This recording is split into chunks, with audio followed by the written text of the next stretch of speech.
Admitting fear isn't something that comes easily to me. Yet, when you're on the trail of a creature that defies the very essence of nature, fear becomes an ever-present companion, a shadow that lingers at the edge of your awareness, reminding you of the risks that lie ahead. This journey began on a night filled with a sense of foreboding, as I stood at the edge of an ominous forest, its entrance looming like a dark chasm, an abyss that seemed to invite only the most daring souls to enter. The forest exuded an aura of mystery and danger, its towering trees whispering secrets that only the wind could decipher. Flanking me were my steadfast team members, each one prepared for the night of terror and discovery that lay ahead, their faces etched with determination and resolve, a silent testament to their courage and commitment. Our target was no ordinary creature, it was an anomaly, a magnificent and terrifying entity that had escaped from the depths of a secretive laboratory. This creature was described in reports as a gigantic, glowing being, a living lighthouse moving through the darkness with an unsettling luminescence. It was a sight that could mesmerize and terrify simultaneously, a paradox of beauty and danger. As we prepared our specialized gear, high-tech nets and rifles designed to incapacitate rather than kill, the enormity of our mission weighed heavily on us. The stakes were high, and failure was not an option, for the consequences of letting such a creature roam free were unimaginable. The air was thick with tension, a palpable reminder of the challenges that awaited us in the depths of the forest. Leading our team was Redmond, my trusted partner and perhaps the most courageous individual I had ever encountered. His unyielding determination and sharp wit had guided us through many operations, but nothing could compare to the challenge we faced now.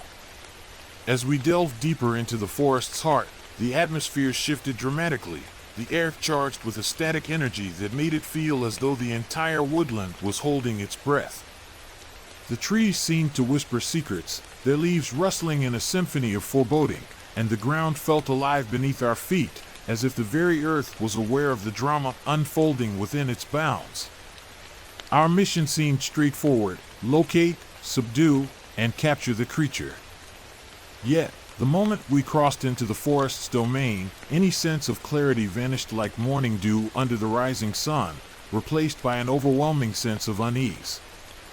The landscape appeared to warp under the creature's influence, with familiar paths twisting into confusing labyrinths and sounds echoing in disorienting directions. It was as if the forest itself was conspiring against us, testing our resolve and courage at every turn, challenging our perceptions and instincts with its ever-changing facade.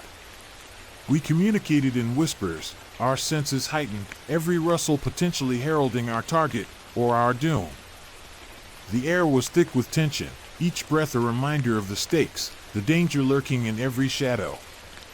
It wasn't long before we encountered the first signs of our quarry, trees that appeared scorched without the touch of flame, their sap resonating with an otherworldly melody.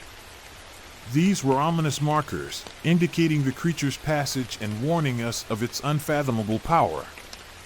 The very air seemed to vibrate with tension, a prelude to the confrontation that awaited us, a testament to the creature's influence over its environment. As we pressed on, a vividly luminescent trail led us deeper into the creature's territory. Nightfall revealed the beast's ethereal glow, casting an eerie light over the forest canopy like a grotesque aurora. It was a sight both mesmerizing and perilous, a beauty that demanded caution. The creature's glow illuminated the forest in an unnatural light, casting long shadows that danced and flickered, creating an atmosphere of both wonder and dread. The forest seemed alive with the creature's presence, its luminescence a beacon of both hope and danger. The confrontation that followed was an intense clash of adrenaline and instinct. The creature moved with an unearthly grace, a juggernaut of pure energy that defied comprehension. As it charged, the ground quaked, and in its radiant light, shadows twisted and morphed into nightmarish visions. It was amid this chaos that I realized our true battle was as much with our own fears and limitations as it was with the monstrosity before us. The creature's presence was overwhelming, a force of nature that seemed to challenge the very fabric of reality, a reminder of the thin line between the known and the unknown. Our tranquilizer darts seemed to hang in midair, repelled by the sheer force of the creature's aura. Panic gnawed at the edges of our resolve, threatening to unravel us, to shatter the fragile confidence we had built. Yet, Redmond remained steadfast, his presence a beacon of calm amidst the storm. He issued commands with authority, his voice cutting through the tumult, keeping us anchored and focused. His leadership was a lifeline, a reminder of the strength that comes from unity and purpose, a testament to the power of teamwork in the face of overwhelming odds. During one particularly frenzied exchange, fate intervened, a split-second decision made in a moment of desperate clarity. Redmond lunged toward the creature, a final act of bravery to subdue it. In that frozen instant, I caught a glimpse of his face, etched with determination and selflessness, his sacrifice both inevitable and profound. It was a moment that seemed to stretch into eternity, a testament to the courage that defines true heroism, a reminder of the sacrifices made in the name of duty and honor. Time seemed to fracture. In the span of a heartbeat, the creature let out a deafening roar, a cacophony that drowned out all else. And then, silence enveloped us. The luminous beast flickered, its rage subsiding to a faint shimmer before collapsing under its own brilliance. The battle was over, but the echoes of its intensity lingered in the air, a reminder of the thin line between victory and defeat, a testament to the power of bravery and sacrifice. We had achieved victory, yet the cost was beyond comprehension. Redmond's absence left a void, a silent testament to the harsh realities of both chance and choice. As my team regrouped, the lines between duty and friendship blurred, and the weight of survivor's guilt pressed heavily upon me.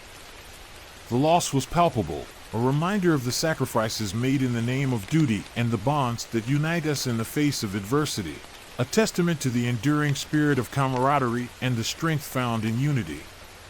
By the time dawn broke, we had managed to secure and transport the subdued creature. It lay dormant, its once blinding light now dimmed but not extinguished, a reminder of the night's events and the challenges we had faced. In the aftermath of the struggle, I found myself reflecting on the nature of courage and sacrifice, the fine line that separates hunter from hunted. The experience had left an indelible mark on my soul, a reminder of the courage needed to face the unknown and the bonds that hold us together in the face of unimaginable odds. The forest had reclaimed its tranquility, yet I knew that those woods would forever echo with the legacy of our encounter. Redmond's fall taught me about resilience and the enduring spirit of camaraderie. In his memory, I vowed never to forget the luminous pursuit, nor the bravery required to confront the unknown. His sacrifice was a beacon of hope, a testament to the strength that comes from unity and purpose, a reminder of the power of friendship and the bonds that unite us in the face of adversity. Ultimately, it wasn't merely a struggle against a rogue creation, it was a battle for our own humanity, a testament to the indomitable will to persevere, and the sacrifices made along the path of duty. The experience left an indelible mark on my soul, a reminder of the courage needed to face the unknown and the bonds that hold us together in the face of unimaginable odds. It was a journey that tested our limits, challenged our beliefs, and ultimately defined who we are as individuals and as a team. Each step we took was a testament to our resolve, each challenge a reminder of the strength found in unity. Hope you enjoyed that spine-chilling experience. Now, let's move on to the next creepy tale. Ready to face more thrilling moments together? Let's dive into the next story right away. The summer when everything changed is etched in my memory like a vivid painting, one that grows more intricate each time I revisit it. This transformative summer marked the beginning of an ambitious project my parents undertook, renovating the old wooden cabin, a cherished legacy passed down to us from my grandparents. This cabin, nestled deep within the woods, had always been a realm of mystery and adventure for me, a place where my imagination ran wild and every shadow held a secret. But that summer, it transformed into something entirely different and unexpected, a place where reality and the supernatural seemed to intertwine. creating a tapestry of experiences that would forever alter my perception of the world. The days were long and languid, filled with the warmth of the sun that seemed to stretch endlessly across the sky, casting a golden glow over everything. I spent most of my time playing outside, as my parents were engrossed in the renovation work, their focus unwavering as they breathed new life into the aging structure that had stood the test of time. My favorite retreat was beneath the majestic old willow tree standing proudly beside the cabin. Its drooping branches formed a secluded sanctuary, a secret world where I felt safe and hidden from everything else, a cocoon of rustling leaves that whispered tales of old, stories that seemed to come alive with each gentle breeze. It was under that willow where I first encountered him. He appeared one afternoon as I was weaving a daisy chain, his presence as natural as the whispering leaves around us, yet there was something undeniably enigmatic about him. He was a boy, seemingly my age, with a friendly smile and eyes that sparkled with a hint of mischief, eyes that seemed to hold centuries of secrets. He introduced himself as Finn, and I was immediately drawn to his charismatic demeanor, an allure that was both inviting and mysterious, like a puzzle waiting to be solved. Initially, Finn was everything I could have hoped for in a friend. He was adventurous, constantly suggesting new games and weaving fascinating stories that captured my imagination. We would spend countless hours playing hide and seek or pretending to be explorers in a forgotten land, a world where anything was possible. He seemed to possess an uncanny knowledge of the woods and the creatures inhabiting it, a wisdom that belied his youthful appearance. I was captivated by his tales, by the way he brought the world to life with magic and wonder, spinning narratives that danced on the edge of reality and fantasy, blurring the lines between what was real and what was imagined. As the days stretched into weeks, an unsettling transformation began to occur in Finn. His games took on a darker tone, and his stories became increasingly eerie, filled with shadows that seemed to stretch beyond the confines of the forest. He spoke of shadows that moved independently and whispers in the wind that carried secrets no one should ever hear, secrets that chilled me to the bone. A sense of unease started to creep into my interactions with him, a chill running down my spine whenever he was near, as if the air itself had grown colder, a stark contrast to the warmth of the sunlit days. One afternoon, while we were playing near the edge of the woods, Finn proposed a new game. His eyes gleamed with an intensity that sent shivers through me, a look that promised both excitement and danger. He wanted to show me something deep within the forest, something he promised would be the most thrilling adventure yet, a journey that would change everything. Despite my growing apprehension, I found myself agreeing to follow him, drawn by an inexplicable curiosity that overpowered my fear, a desire to uncover the mysteries he hinted at. As we ventured deeper into the woods, the trees grew denser, their branches intertwining above us like skeletal fingers reaching for the sky. The air became thick and heavy, and an unnatural silence enveloped us, a quiet that seemed to muffle even the sound of our footsteps. It dawned on me then that I had never ventured this far into the forest before, and a sense of dread began to settle in my stomach, a feeling that something was terribly wrong. A premonition that we were crossing into forbidden territory. Finn's demeanor had shifted completely. His once friendly smile twisted into a sinister grin, and his eyes, once warm, turned cold and calculating, as if he were an entirely different person. He led me to a clearing where the ground was bare, and the trees formed a perfect circle around us, a natural arena that felt both ancient and foreboding. It was a place that felt inherently wrong, as if the very earth was holding its breath in anticipation, waiting for something to happen, a hidden truth waiting to be unveiled. "This is where the real fun begins," Finn whispered, his voice devoid of playfulness and filled with malice, a tone that sent a jolt of fear through me. I wanted to run, to escape from whatever dark game he had planned, but my feet felt rooted to the spot, paralyzed by fear, as if the forest itself was conspiring to keep me there, trapping me in its web of shadows and secrets. Suddenly, I heard a voice calling my name. It was my father, his voice cutting through the oppressive silence like a beacon of hope.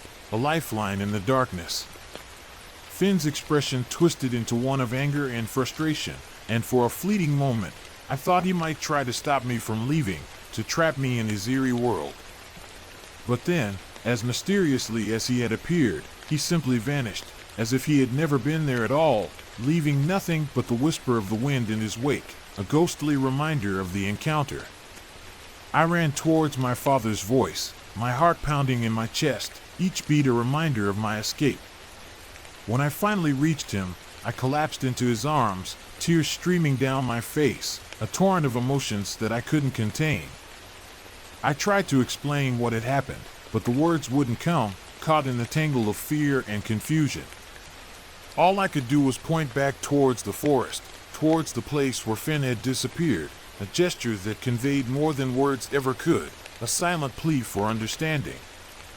My father didn't ask any questions. He simply held me close, his presence a comforting anchor in the storm of fear and confusion that raged inside me, a steady force that grounded me. That night, my parents made the decisive choice to leave the cabin and move to a new home, far away from the woods and the whispering willow, a decision that felt both sudden and inevitable, a necessary step to protect our family from the unknown. Even in our new house, the memories of that summer lingered like a shadow that refused to fade, a specter that haunted my dreams. I found myself avoiding trees with drooping branches, shying away from shadows that seemed to move on their own, reminders of a past I couldn't escape.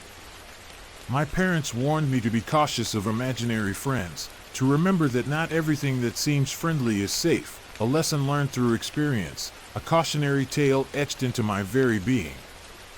The experience left an indelible mark on me, a lingering unease that I couldn't quite shake, a feeling that something had changed within me. I often wondered about Finn, about what he really was and what he wanted, questions that gnawed at the edges of my mind, unanswered mysteries that haunted my thoughts.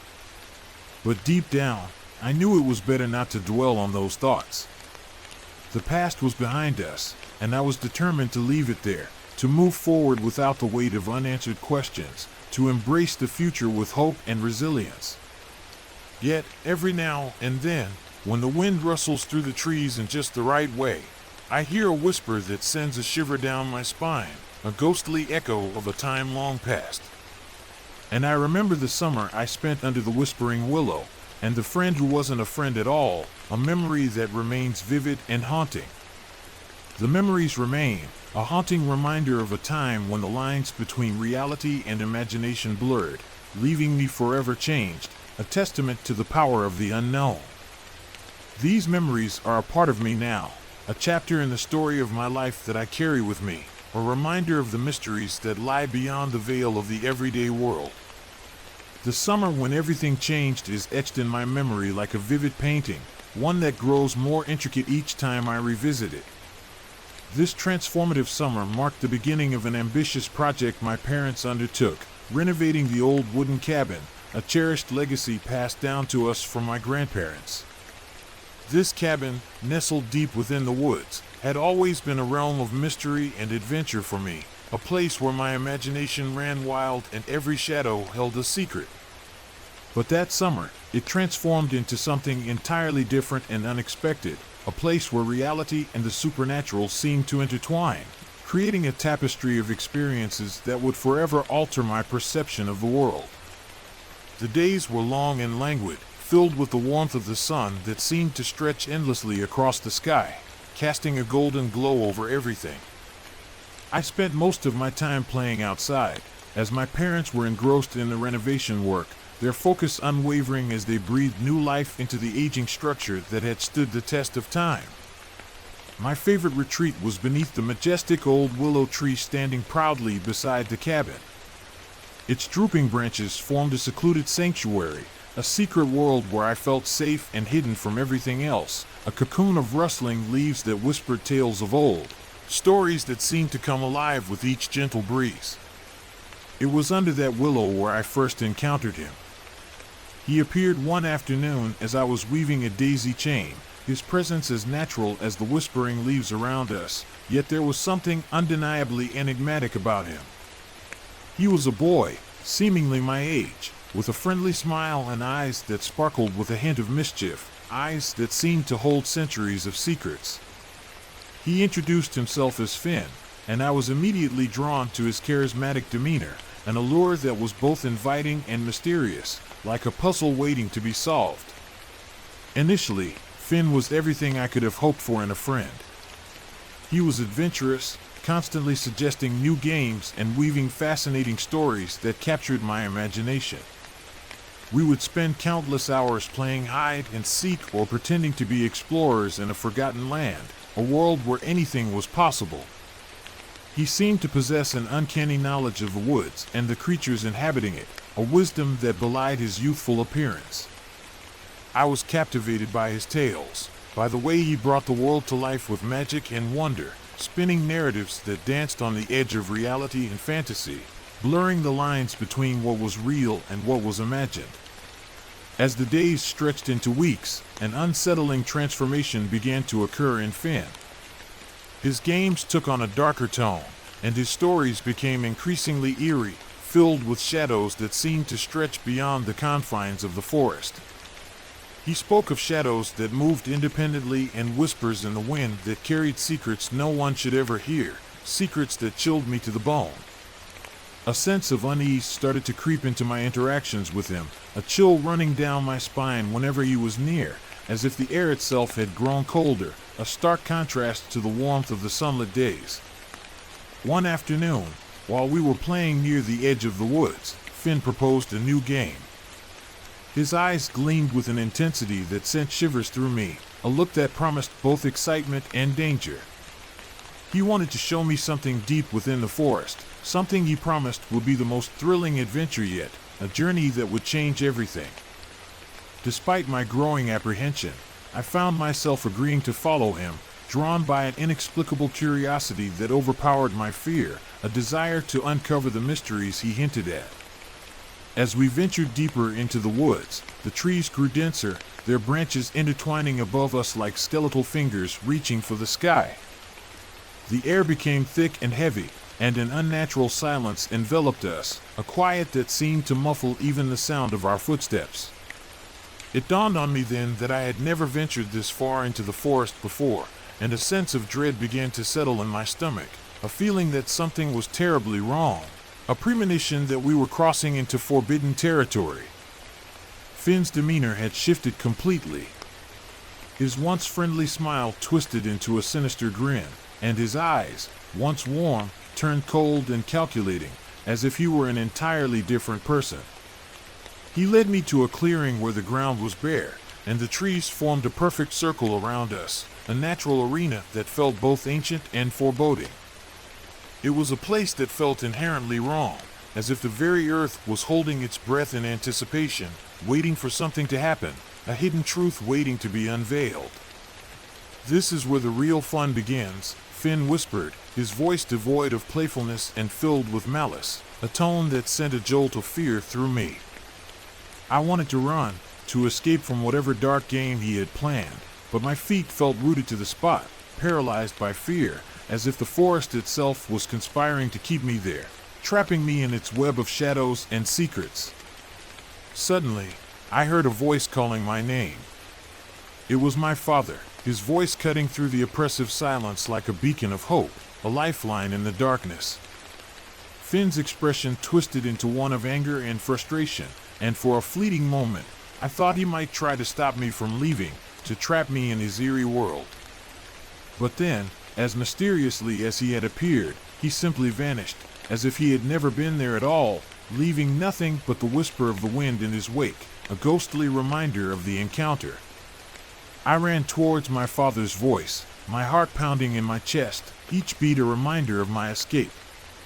When I finally reached him, I collapsed into his arms, tears streaming down my face, a torrent of emotions that I couldn't contain. I tried to explain what had happened, but the words wouldn't come, caught in the tangle of fear and confusion. All I could do was point back towards the forest, towards the place where Finn had disappeared, a gesture that conveyed more than words ever could, a silent plea for understanding. My father didn't ask any questions. He simply held me close, his presence a comforting anchor in the storm of fear and confusion that raged inside me, a steady force that grounded me. That night, my parents made the decisive choice to leave the cabin and move to a new home, far away from the woods and the whispering willow, a decision that felt both sudden and inevitable, a necessary step to protect our family from the unknown. Even in our new house, the memories of that summer lingered like a shadow that refused to fade, a specter that haunted my dreams. I found myself avoiding trees with drooping branches, shying away from shadows that seemed to move on their own, reminders of a past I couldn't escape. My parents warned me to be cautious of imaginary friends, to remember that not everything that seems friendly is safe, a lesson learned through experience, a cautionary tale etched into my very being. The experience left an indelible mark on me, a lingering unease that I couldn't quite shake, a feeling that something had changed within me. I often wondered about Finn, about what he really was and what he wanted, questions that gnawed at the edges of my mind, unanswered mysteries that haunted my thoughts. But deep down, I knew it was better not to dwell on those thoughts. The past was behind us, and I was determined to leave it there, to move forward without the weight of unanswered questions, to embrace the future with hope and resilience. Yet, every now and then, when the wind rustles through the trees in just the right way, I hear a whisper that sends a shiver down my spine, a ghostly echo of a time long past. And I remember the summer I spent under the whispering willow, and the friend who wasn't a friend at all, a memory that remains vivid and haunting. The memories remain, a haunting reminder of a time when the lines between reality and imagination blurred, leaving me forever changed, a testament to the power of the unknown. These memories are a part of me now, a chapter in the story of my life that I carry with me, a reminder of the mysteries that lie beyond the veil of the everyday world. When we first stumbled upon the old Victorian house nestled in the outskirts of Pittsburgh, it felt like destiny had finally brought us to the place we were meant to be. For quite some time, my partner, Alex, and I had been diligently searching for a house that could truly be our home. We envisioned a space where we could create memories, grow old together, and maybe even start a family. This house, with its majestic facade, intricate woodwork, and sprawling, overgrown garden, appeared to be the embodiment of our dreams. It was charming yet grand, and it whispered promises of a bright future the moment we laid eyes on it. Little did we know that beneath this alluring exterior lay secrets that would soon reach out from the past to haunt us. The initial weeks after our move were filled with a blissful sense of novelty and excitement. We indulged in the simple pleasures of homemaking, from spending lazy afternoons painting the walls with our favorite shades of sunlight and sea, arranging furniture to complement the character of each room, to getting lost in dreams about the future that this beautiful house was meant to cradle. Each day was a fresh chapter, promising joy and discovery. However, this idyll was not to last. A strange odor, subtle yet pervasive, began to infiltrate the house. At first, it was just a faint, barely noticeable sensation in the air, maybe mistaken for the remnants of days gone by. But as time wore on, the scent grew stronger, relentless, and clung to each room like an unwelcome guest, eagerly demanding our attention and action. Driven by a blend of determination and intrigue, I embarked on a mission to unearth the source of this mysterious smell. Methodically, I inspected every nook and cranny, my hands brushing over forgotten cabinetry and floorboards in search of some elusive clue. It was during these thorough explorations that I stumbled upon an aged wooden hatch in the kitchen's floor. Cleverly concealed beneath an old, threadbare rug, it seemed to have gone unnoticed for many years, blending seamlessly into the daily backdrop of our lives. The sight of it sparked a burning curiosity within me. With visions of discovering a forgotten storage space or a quaint old root cellar, I decided to pry it open. What awaited me was far beyond anything I could have anticipated.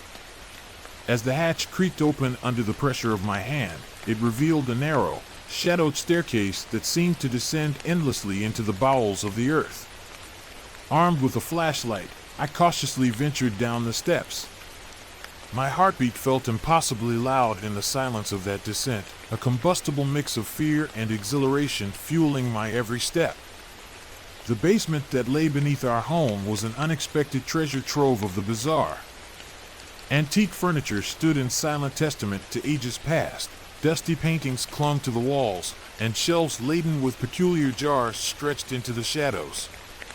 Each jar contained strange oddities, preserved animals seemingly caught in mid-motion, exotic herbs, and substances I couldn't even begin to identify. Nestled among this clutter, as if waiting patiently for my discovery, was a weathered box. Its contents were equally intriguing: yellowed papers that crumbled slightly at the touch, ancient recipes scrawled in elegant, long-forgotten script, and detailed blueprints that charted the house in its entirety. These blueprints tantalizingly hinted at the existence of hidden rooms and secret passageways scattered throughout the house, suggesting that our new home was far more than it appeared to be on the surface. As Alex and I delved deeper into the history of the house, its past began to unfurl like a tale long buried under layers of dust and silence. We learned that it once belonged to a reclusive family, remembered in the annals of local history for their peculiarities and seclusion. Whispers swept through the village about secret gatherings, held under the shroud of night and bound by rituals tied to the area's rich folklore. This blend of mystique and dread left us both intrigued and increasingly uneasy, yet we couldn't pull away from the story unraveling before us. The sense of unease lingered and grew, wrapping around my curiosity tightly. One evening, as I undertook the mundane task of cleaning out the air vents, a task imbued with more trepidation than warranted due to the house's mysterious aura, I discovered something chilling. Lodged stubbornly within the metal grates was a rusty key. It almost seemed as though it had been deliberately placed there, waiting for me to uncover its purpose. Its presence ignited a sense of urgency within me, compelling me to uncover what lay hidden from sight. After a painstaking search, we discovered a concealed door in the depths of the basement, its lock a perfect fit for the key that felt oddly warm in my hand. Behind this door lay a small, perfectly hidden chamber, and what we uncovered inside turned our initial curiosity to visceral horror. The room was stark, filled with remnants of ceremonies long consigned to history. Candles stood as hollow sentinels, symbols were etched hauntingly into the stone floor, and most disturbingly, there were bones that seemed unmistakably human. They lay strewn across the floor, lending the chamber an unnerving presence, as if the very air was laden with memories of past deeds, both dark and oppressive. Realization dawned slowly, revealing that we had uncovered something far more sinister than what we had initially imagined. The house we loved seemed to threaten our perception of the future, its past casting an ominous shadow that loomed over our dreams. Confronted with this unsettling truth, Alex and I faced an incredulously difficult decision. Yet, despite the chilling discoveries, we found ourselves unwilling to simply walk away.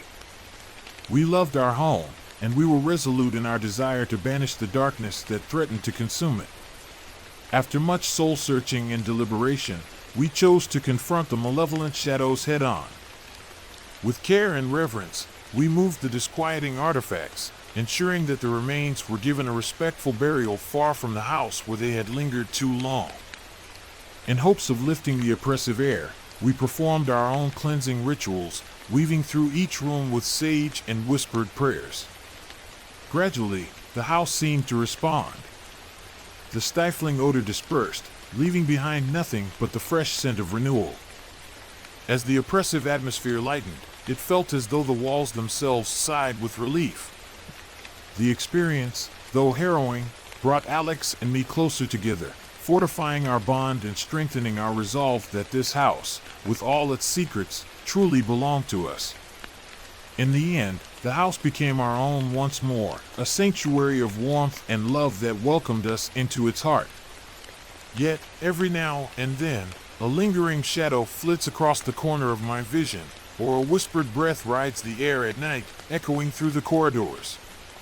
It serves as a stark reminder of the enigmatic secrets that once lay beneath our feet, and of the courage it takes to face them and lay them to rest.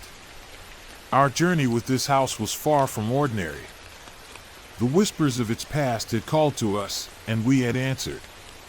Each step we took, from the moment we first laid eyes on that grand, old structure, to the chilling discoveries and the final cleansing, was a testament to our commitment to make it our home. We had faced fears that seemed to rise from the very foundation of the house, and in doing so, we had found a strength within ourselves that we hadn't known existed. The process of making the house truly ours was an evolving journey. We spent countless hours researching, uncovering every little detail about the house's history.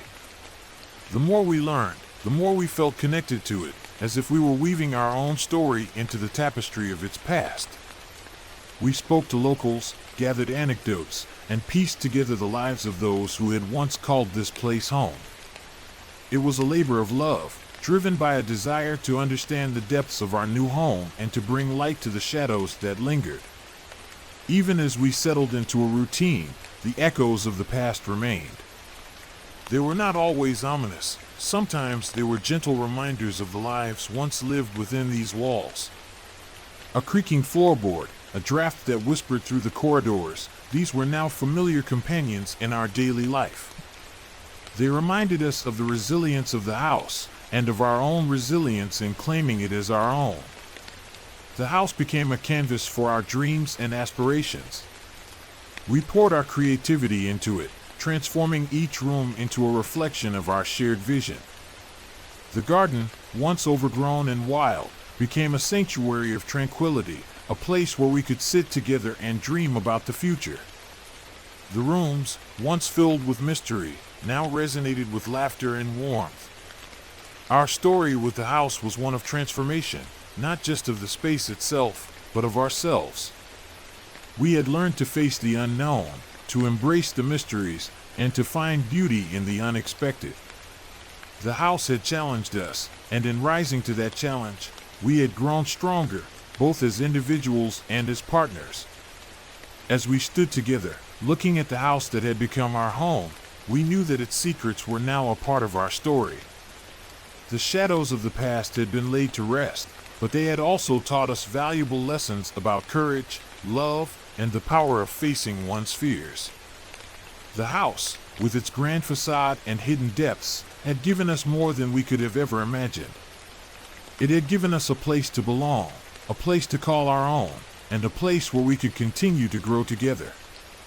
In the quiet moments, when the house seemed to breathe with us, we felt a deep sense of gratitude. We had been drawn to this place for a reason, and in uncovering its secrets, we had discovered something profound about ourselves. The journey had been unexpected, filled with twists and turns, but it had led us to a place where we could truly be ourselves. The house, with all its history and mystery, had become a part of us. It was no longer just a structure of wood and stone. It was a living, breathing entity that held our dreams and aspirations. We had faced the darkness and emerged into the light, and in doing so, we had found a home that was truly ours. As we moved forward, we carried with us the lessons of our journey. The house had taught us to embrace the unknown, to find strength in each other, and to cherish the moments of light and love. It was a journey that would continue, as we built our future together, in the house that had brought us to this place of understanding and belonging. The story of the house was now our story, and it was one we would cherish for the rest of our lives. Taking the reins of our family's funeral home was never something I envisioned for myself. My life had been on a completely different trajectory, one that I thought was firmly set in stone, with plans and dreams that seemed unshakable and clear. I had always imagined my future filled with predictable paths and familiar landscapes, where each step was carefully mapped out. I had plans that were meticulously crafted, dreams that I believed were within my grasp, and ambitions that seemed achievable. But fate, with its unyielding grip, often writes our destinies with pens of the unexpected, and I found myself standing at a crossroads I had never anticipated. Life has a way of surprising us, of steering us in directions we never thought we'd go, and my father's sudden passing catapulted me into the thick fog of an existence I neither asked for nor imagined. It was as if my entire world had shifted, leaving me to navigate a path I had never considered. Yet, here I stand, amidst the echoes of the past and shadows of the unknown, grappling with the responsibilities that now lay heavily upon my shoulders, feeling the weight of tradition and legacy pressing down on me. It was a burden I had not prepared for, yet one I felt compelled to accept. I remember the day I found the letter clearly, as if it were etched into my memory with the sharpest of quills. It was a moment that seemed to freeze in time, a snapshot of reality that I could never forget. The funeral home, usually silent as a crypt, held a heavier air. Perhaps it was the weight of my father's absence that made everything feel so oppressively still. Every shadow seemed longer, every creak of the old wood more pronounced, as if the building itself mourned his departure. The silence was deafening, a reminder of the void left by his passing. As I sorted through his belongings, hoping to rediscover fragments of the man I thought I knew, a peculiar envelope fell from a dusty ledger, its descent slow and deliberate, as if it were meant to catch my attention. It was as though the universe itself had conspired to ensure I would find it, that it would not remain hidden any longer. Intrigued, I slipped the letter from its casing, revealing what would become the prelude to my new reality, a reality that was far removed from the one I had known. The words within were like a portal to another world, one filled with secrets and mysteries. It was a discovery that would change everything. My father had dealt with more than just the sorrow and grieving of our town. The letter detailed encounters with and services for beings that defied the boundaries of our conventional understanding. Creatures and entities that I had only ever heard of in myth and folklore. To embrace the shadows, he wrote, is to choose a path both perilous and profound. It was signed with his elegant script, a flourish at the end as if violently insisting I comprehend the gravity of his words, the seriousness of the path I was now being asked to tread. His handwriting, familiar yet foreign in this context, seemed to pulse with urgency and importance. It was as if he were reaching out from beyond, guiding me toward a destiny I had never imagined. The letter was more than just words on a page. It was a call to action, a summons to a world I had never known. Besides the letter lay an old camcorder, loaded with tapes that seemed to pulse with the weight of untold stories. Hesitant but driven by curiosity, I played the first tape. The grainy footage flickered to life, showing my father speaking directly to the lens, to me. Hello, my child. If you're watching this, the mantle has passed, and with it, responsibilities you can scarcely imagine. His voice, though familiar, carried an edge of urgency that I had never heard before. It was a voice filled with wisdom and warning, a voice that seemed to echo through the corridors of time. His eyes, filled with depth and understanding, seemed to reach out to me, conveying messages that transcended the barriers of life and death. Shadows flickered behind him as he spoke of rules, his voice a ghostly echo in the silent funeral home. Rule 1 was to always respect the rituals, no matter how absurd they seemed. They are not merely actions, he cautioned, but binding contracts to ensure peace. Each word was delivered with the weight of someone who had lived these truths, who had seen the consequences of failing to adhere to them. His eyes, intense and unwavering, bore into me, imparting lessons I would need to survive. It was as if he were passing down ancient wisdom, knowledge that had been entrusted to our family for generations. The second rule was more surreal: never look directly into the eyes of a grieving Gorgon. I laughed nervously, surely this was some elaborate joke. But the gravity in my father's eyes squashed any semblance of disbelief. He continued, detailing methods of handling mermaids who sought burial in salts, and wraiths that required their mournful wails to be contained in glass jars during services. Each instruction was a window into a world I had never known existed, a world filled with both wonder and terror. It was as if I had stumbled into a realm where legends walked among us, where stories came to life in the shadows. It was a revelation that opened my eyes to the possibilities that lay beyond the veil of the ordinary. The knowledge was a curse and a gift, a key to a dimension that thrived at the edge of nightmares and wonder. I had stepped into the role, partly out of an obligation to family, partly an unspoken yearning for the life my father led in clandestine corridors. The allure of the unknown tugged at me, a siren call that was impossible to ignore. It was a calling that resonated deep within my soul, a pull that I could not resist. It was a path fraught with danger and intrigue, yet one that promised fulfillment beyond my wildest dreams. My first encounter came one storm-laden night. The thunder roared as I reluctantly prepared the formaldehyde, the sound reverberating through the empty halls like a foreboding omen. A shadow flitted past my peripheral vision, a fleeting presence that sent a shiver down my spine. I found myself face to face with a client whose eyes glowed like embers in the dark. He spoke with a voice reminiscent of cracking stone, his language foreign yet senses understood the essence. Preserve was his demand. A simple word that held centuries of wisdom entwined with grief, a request that was both straightforward and deeply complex. It was an encounter that tested my resolve, challenging me to rise to the occasion. Adhering to my father's warnings, I conducted the ritual with meticulous care. Flickering candles danced shadows on the walls, their smoke forming brief, haunting visages that hovered before dissolving into the ether. The entity nodded solemnly as I completed the task, its form blending seamlessly with the storm's symphony when it finally departed. The experience left me both shaken and oddly exhilarated, as if I had crossed a threshold into a new realm of existence. It was a moment that marked the beginning of my transformation, a step into a world where reality and fantasy intertwined. It was a night that would forever be etched in my memory, a turning point in my journey. That night, as I locked up, I felt an inexplicable pull towards the tapes once more.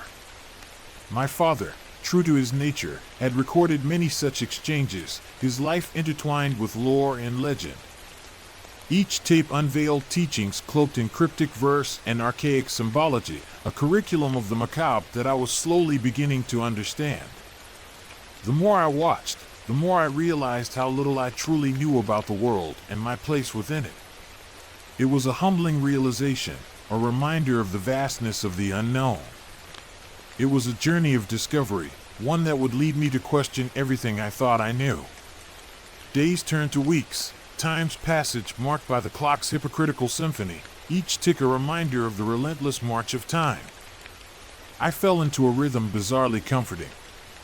The regular clients, those of the earthly realm, mingled with the otherworldly, creating a clientele that would make any fiction writer green with envy.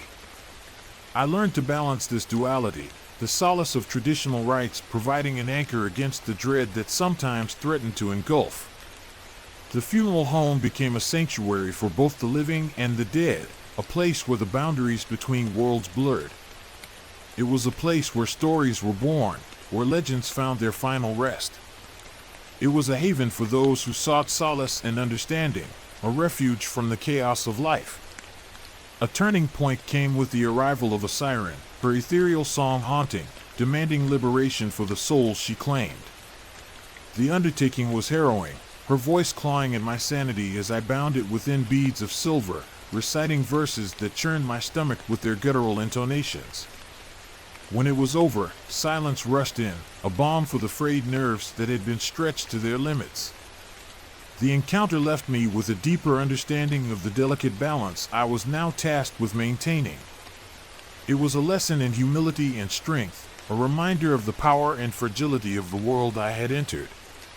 It was an experience that would stay with me forever, shaping my understanding of the world and my place within it.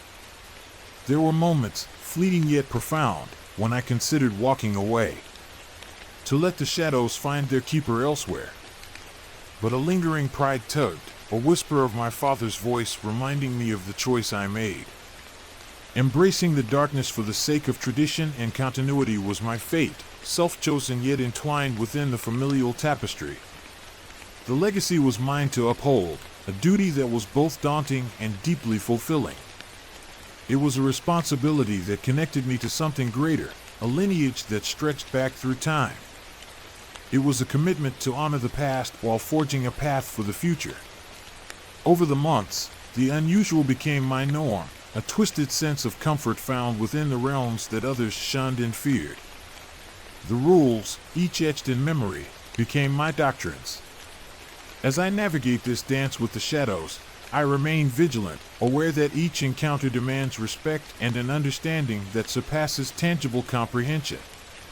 The world I once knew had expanded, revealing layers upon layers of mystery and magic. It was a journey that challenged and inspired me, a path that I was destined to follow. It was a life that defied explanation, a reality that transcended the ordinary. My father's legacy lives on, not just within the bricks and mortar of the funeral home, but in the whispered stories that I am now a part of. A keeper of shadows, shepherding souls, both human and mythic, to their final repose. As I settled into my new life, the echoes of the past merged seamlessly with the winds of the unseen world, guiding me as I honor the annals of those who dwelt in darkness, with reverence and unyielding resolve. In this role, I found a purpose that transcended the mundane, a calling that connected me to a lineage of guardians who had come before. It was a life filled with challenges and rewards, a path that I embraced with courage and curiosity. Hope you enjoyed that spine-chilling experience. Now, let's move on to the next creepy tale. Ready to face more thrilling moments together? Let's dive into the next story right away. When I first moved into the dimly lit apartment with my daughter, Emily, it seemed like a chance to start anew, a fresh beginning amidst the shadows of our past. The building exuded an aura of neglect, with its peeling wallpaper and lights that flickered as if they were communicating in some secret language known only to them. It was far from ideal, but it was the best I could manage after the divorce, a refuge from the storm that had been our lives. The walls were worn and tired, echoing the fatigue I felt in my soul. Emily, with her boundless resilience and innate ability to find joy in the smallest wonders around her, seemed unfazed. At 6 years old, her imagination was a vibrant tapestry, painting her world in colors unseen by adults. She would often sit by the window, gazing out at the world with a sense of wonder that only a child could possess. I should have paid more attention when she first began speaking about her new friend, Mr. Whispers. "Daddy, he's so funny," Emily giggled one evening, her eyes shining with innocence and delight. "He tells me secrets and makes funny faces." Her laughter was a balm to my weary heart, a reminder that innocence and joy could still exist amidst the turmoil. I chuckled, ruffling her hair affectionately, trying to match her enthusiasm. "That's nice, sweetheart. Is Mr. Whispers here with us now?" I asked, half expecting her to say no, that it was just a game she was playing. She nodded eagerly, pointing toward a shadowy corner of the room where the darkness seemed to pool like ink, more substantial than mere absence of light. "He's right there." Her certainty was both charming and unsettling. I glanced over, seeing nothing but the usual shadows, the familiar shapes that had become part of our lives. "Well, tell Mr. Whispers it's time for bed," I said, dismissing it as a child's fancy, a harmless figment of her imagination. As days turned into weeks, Emily's anecdotes about Mr. Whispers grew increasingly detailed, almost as if she were describing someone she truly knew. She described him as tall and thin, with eyes that glowed like embers in a dying fire and a voice that seemed to slither through the air like a serpent. I dismissed it as a child's whimsy, a figment of her imagination to help her cope with the changes in her life, a harmless fantasy that would fade with time. Yet, there was a part of me that couldn't shake the feeling of unease, a whisper of doubt that lingered in the back of my mind. But then, the incidents started, creeping into our lives like uninvited guests, unsettling in their subtlety. At first, it was the small things. Objects would be moved from their places, lights flickered more violently than before, casting eerie shadows that danced across the walls, and an unsettling chill crept into the apartment at the most unexpected hours, wrapping around us like a cold embrace. I attributed it all to the building's age, the natural creaks and groans of a structure well past its prime, convincing myself there was nothing to fear. The rational explanations were comforting, a way to keep the shadows at bay. One night, I awoke to the sound of Emily's laughter echoing through the hallway, a sound both joyful and unsettling in the dead of night. Groggy and disoriented, I stumbled out of bed, following the sound to her room. There she was, sitting cross-legged on the floor, animatedly chatting with the empty air, her face lit by the glow of her nightlight. Her innocence was both beautiful and haunting, a reminder of the fragile line between reality and imagination. "Emily, it's late," I said, trying to mask the unease in my voice with a calmness I didn't feel. "Who are you talking to?" I asked, hoping for a simple answer, a reassurance that it was just a game. She looked up at me, her expression one of pure delight, as if sharing a wonderful secret. "Mr. Whispers says he likes you, Daddy. He wants to be friends." Her words sent a shiver down my spine, a chill that settled deep within me. A shiver ran down my spine, a chill that settled deep within me. I forced a smile, trying to hide my discomfort, not wanting to alarm her. "Well, tell Mr. Whispers it's time for you to sleep," I said, trying to maintain a sense of normalcy. The next morning, I discovered scratches on the walls, long and jagged, as if something with claws had tried to escape or leave a mark.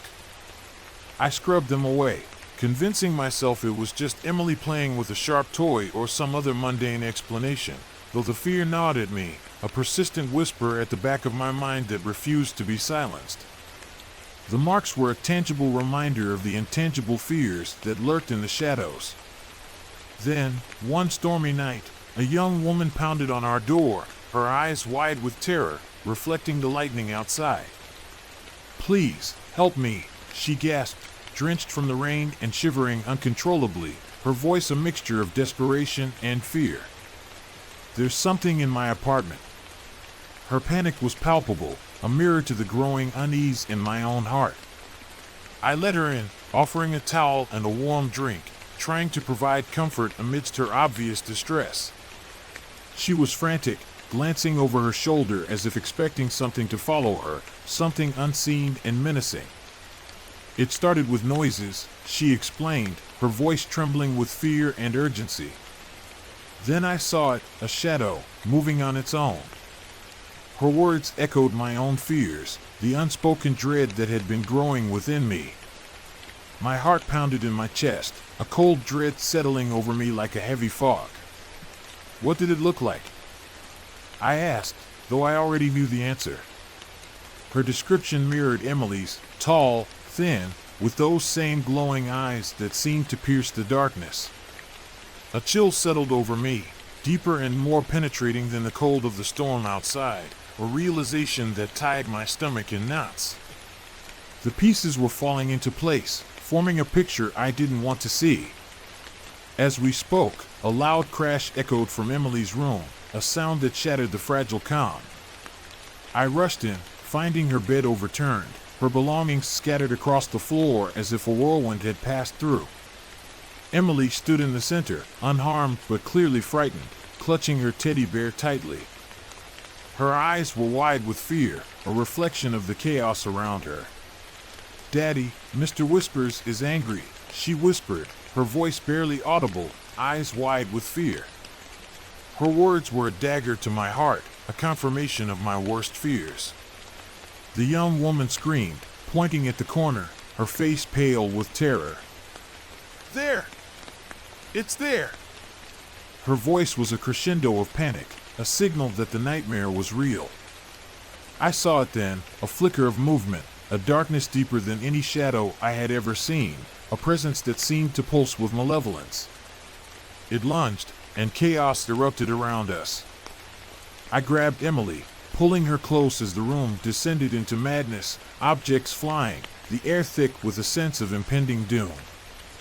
The young woman fled, her screams echoing down the hallway, leaving us alone with the entity. The room was a maelstrom of fear and confusion, a battleground between light and shadow. I fought to protect Emily, but the entity was relentless, an unyielding force that seemed to feed on our fear. It was as if the shadows themselves had come alive, wrapping around us with a malevolent intent. I could feel its hatred, its desire to take what was most precious to me, a hunger that could not be sated. The darkness was a living thing, a predator in the night. In the ensuing struggle, I lost my grip on Emily. She was pulled away, her cries piercing the air, a sound that would haunt me forever. I fought desperately, but it was as if I was battling the very darkness itself, an enemy without form or mercy. The last I saw of her was her terrified face, disappearing into the void, swallowed by the shadows that had claimed her. Her absence was a wound that would never heal, a loss that would echo through eternity. And then, silence. The apartment was empty, the shadows retreating to their corners as if nothing had happened, leaving behind only the echoes of a nightmare. Emily was gone, taken by the entity that had haunted us from the beginning, a presence that had been lurking in the shadows, waiting for the right moment to strike. The silence was deafening, a void that consumed everything in its path. I searched for her, called out her name until my voice was hoarse, but she was lost to me, swallowed by the darkness that had claimed our lives, a void that could never be filled. The emptiness was a constant companion, a reminder of what had been lost. Now, I live in the shell of a home, haunted by the whispers of a child and the laughter of a friend that never was.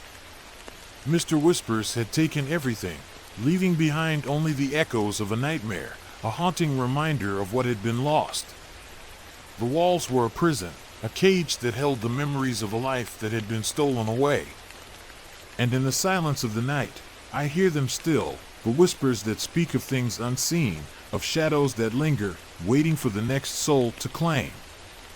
The walls seem to breathe with their own life, and every creak of the floorboards feels like a reminder of what I lost, a taunting echo of Emily's innocent laughter. The shadows were alive, a presence that could not be ignored. The apartment stands as a monument to my failure, a place where shadows dance and whispers echo, taunting me with the memory of my daughter's innocent smile. I am trapped in this purgatory, unable to leave, unable to move on, for fear that the shadows might follow me, or worse, that they might release Emily only to take her again. The fear was a chain, binding me to a place I could not escape. I have tried to reach out, to find answers, but every avenue leads to dead ends and disbelief, a labyrinth of confusion and despair. How do you explain the unexplainable? How do you fight what you cannot see? The world outside moves on, oblivious to the darkness that lurks within the walls of my home, a darkness that has become my constant companion. The questions were a riddle without an answer, a puzzle that could not be solved. I am a prisoner of my own making, shackled by guilt and the relentless whispers that never cease, a haunting chorus that fills the silence. They tell me of a world beyond, a place where shadows reign and light is but a distant memory, a realm where Emily might be trapped, lost to me forever. The whispers were a song of despair, a melody that played on an endless loop. And so I wait, hoping against hope that one day the whispers will lead me to her, that the shadows will release their hold and return what they have taken. Until then, I remain in this haunted place, listening to the whispers of the night, and praying for the return of my daughter. Each day is a battle against despair, a struggle to hold on to hope in the face of overwhelming darkness. The waiting was a torture, a slow descent into madness. Hope you enjoyed that spine-chilling experience. Now, let's move on to the next creepy tale. Ready to face more thrilling moments together? Let's dive into the next story right away. The passing of my father was akin to a shadow that stretched across the entirety of my existence, casting everything I once knew into a new and somber light. This shadow extended over the familiar yet suddenly alien world of the funeral home I had unexpectedly inherited.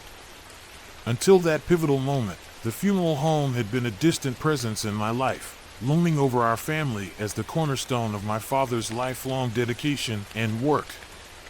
It was not just a business, but a family legacy, deeply entrenched in the rituals of farewells and the finality of goodbyes.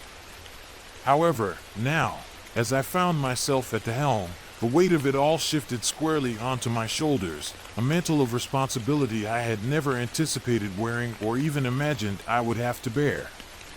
The gravity of this new role was profound and overwhelming, and I felt the echoes of my father's footsteps in every corner of the establishment, guiding me, challenging me, and reminding me of the legacy I was now charged with upholding. On that particular morning, the funeral home was enveloped in a profound silence, a stillness that was broken only by the occasional creak of the ancient floorboards beneath my tentative steps. I had arrived early, my heart heavy with the weight of grief yet fueled by a determination to honor my father's legacy by stepping into the role he had left behind.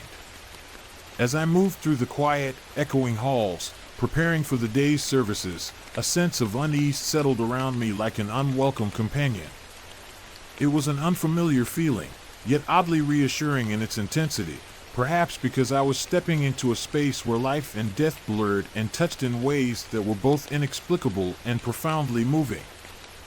This was a place where I would have to find my footing amidst the shadows of mortality, a place where the line between the living and the dead was not just crossed but intertwined. The air was thick with the weight of memories, and each room seemed to hold a story, a whisper of the past that lingered in the corners, waiting to be acknowledged. The first guest of the day arrived, and with him came a feeling I couldn't quite shake, a sense that something otherworldly lingered at the edges of my perception, just out of reach. His name was Jericho, a man seemingly wrapped in shadows, his eyes gleaming like distant stars against the backdrop of a moonless night. There was something both unnerving and captivating about him, as if the very air around us whispered ancient mysteries that clung to him like a second skin. His presence seemed to distort the atmosphere, bending it around him in a way that made everything else feel slightly out of focus, as though reality itself was being altered by his mere presence. It was as if he carried with him an aura of the unknown, a palpable energy that resonated with the very foundations of the funeral home, stirring the air and setting it alight with a quiet, unsettling hum. Jericho's request was unlike any I had encountered before in my limited experience. He spoke in low, measured tones, each word a melody laced with unseen weight and significance. He wished to arrange a peculiar ceremony, one that felt more like an ancient ritual than a traditional farewell. I listened intently, noting the rites he outlined, strange, archaic practices that hinted at a history steeped in tradition, if not myth. His description conjured vivid images of otherworldly gatherings, of whispered secrets shared in the half-light of dawn. There was an allure to his words that pulled me in, despite the undercurrent of unease they carried, a magnetic pull that I found hard to resist. Each detail he shared seemed to weave a tapestry of mystery, drawing me deeper into a world where the boundaries of reality were blurred and the echoes of the past reverberated with newfound clarity.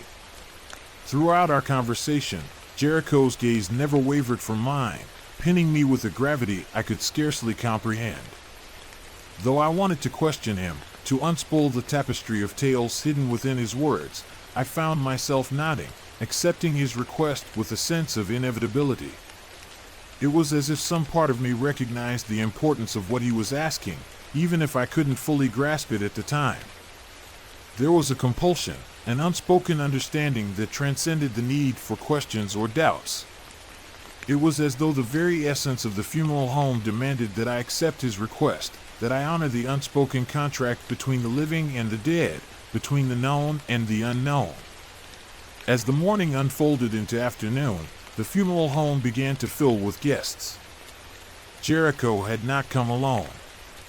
His companions, an assortment of individuals swathed in dark attire, moved with a kind of grace that suggested their familiarity with both the living and the dead. There was a quiet dignity to their movements, a solemnity that seemed to echo the weight of the occasion. I felt their eyes on me, watching, waiting, as if they were assessing my ability to navigate the delicate balance between this world and whatever lay beyond. It was a silent scrutiny, an evaluation of whether I could truly bridge the gap between life and death. Their presence was both comforting and disconcerting, a reminder of the interconnectedness of all things, of the fragile threads that bind us to the past and guide us into the future. The ceremony commenced with a reverence that seemed to bind the very air around us. Words flowed from Jericho like a river of echoes, each sentence rich with meanings lost to time. I watched as the clients around me listened with rapt attention, their expressions a blend of sorrow and solemnity. Yet beneath it all, I sensed an undercurrent, an electric whisper of tension that threaded through the room, binding us all in a shared moment of anticipation. It was as if we were all part of a larger story, one that transcended the confines of the room and the limits of our understanding. This was a moment where the past and present converged, where the veil between worlds thinned, allowing us a glimpse into the mysteries that lay beyond. It was then that the unexpected shattered our silent homage, a sound like a crack of thunder, jarring in its presence. Gunshots echoed against the walls, an intrusion that tore through the veil of reverence we had woven so carefully. The air trembled with chaos as two intruders burst in, weapons gleaming coldly in their hands, malice etched into every feature. Their presence was a stark reminder of the fragility of peace, a violent disruption that threatened to unravel everything we had gathered to honor. It was a moment that brought the harsh realities of life crashing into our sacred space, a collision of worlds that left us reeling and uncertain. In that moment of fraught silence, time seemed to still. My mind raced as I scrambled for a response, an instinctual clawing for control in the face of madness.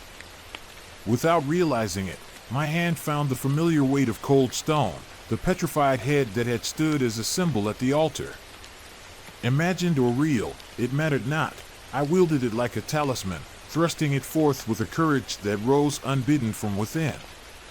It was a desperate act, one born of necessity and the fierce determination to protect what remained of the sanctity we had gathered to preserve. It was a moment where instinct took over, and I acted without thought, driven by an inner resolve I hadn't known I possessed. The head became a symbol of defiance, a beacon of hope amidst the chaos that threatened to consume us. The intruders paused, eyes widening with disbelief and fear, as if faced with a reality they could not comprehend. I could almost see the flicker of doubt, the fracture in their resolve as the head's unblinking gaze met theirs. In their hesitation lay my opportunity. I stepped forward, channeling my father's unwavering presence, driving them back with the sheer force of will.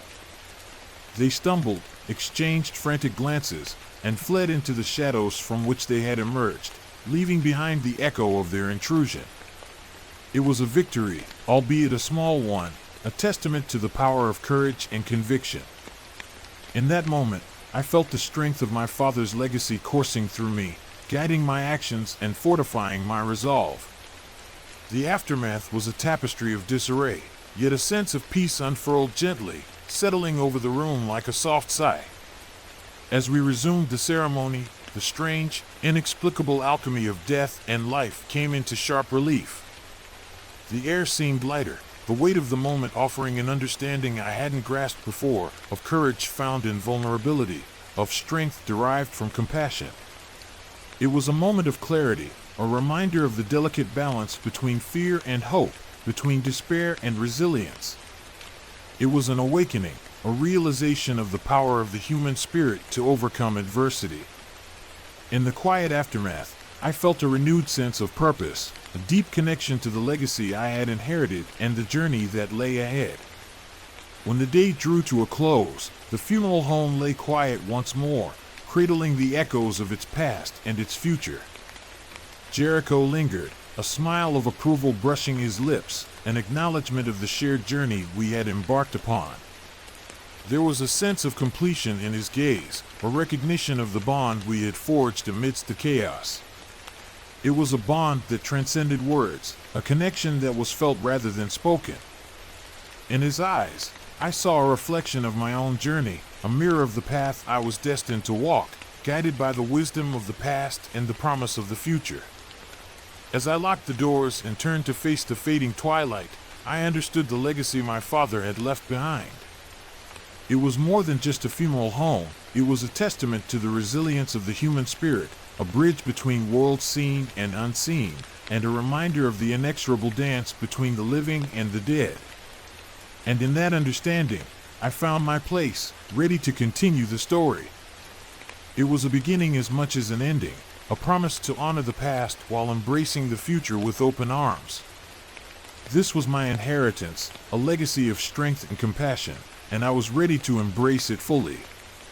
It was a journey that had only just begun, a path that stretched into the unknown, filled with challenges and triumphs yet to be discovered. Hope you enjoyed that spine-chilling experience. Now, let's move on to the next creepy tale. Ready to face more thrilling moments together? Let's dive into the next story right away. The enigmatic pull of the unknown has always held a special fascination for me, drawing me inexorably towards the eerie and unexplored corners of the world. This fascination was not just a passing curiosity, but a deep-seated yearning that seemed to resonate with the very core of my being. It was as if an invisible force was guiding me, urging me to delve deeper into the shadows, to uncover the secrets that lay hidden from the ordinary gaze. For some, this might seem like a reckless pastime, a flirtation with danger that defies logic and safety, an indulgence in the macabre that borders on madness. They would warn of the risks, caution against the unseen perils that lurked in the dark corners of the world. Yet for me, it was an exhilarating adventure, a journey into the heart of mystery that promised to unveil secrets hidden from the mundane eye. It was as if the world held a hidden language, a code waiting to be deciphered, and I was determined to be the one to unlock its mysteries. Each step into the unknown was a step into a new realm of possibilities, a chance to unravel the threads of history and time. Urban exploration became my refuge from the monotonous routine of daily life, a means to inject a surge of excitement and discovery into the concrete landscapes I inhabited. The thrill of stepping into the unknown, of peeling back the layers of history to reveal what lay beneath, was an addiction I could not resist.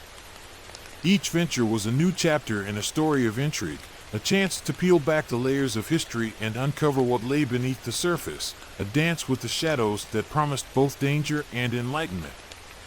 It was during one of these escapades that I first heard the whispers of Phantom Avenue.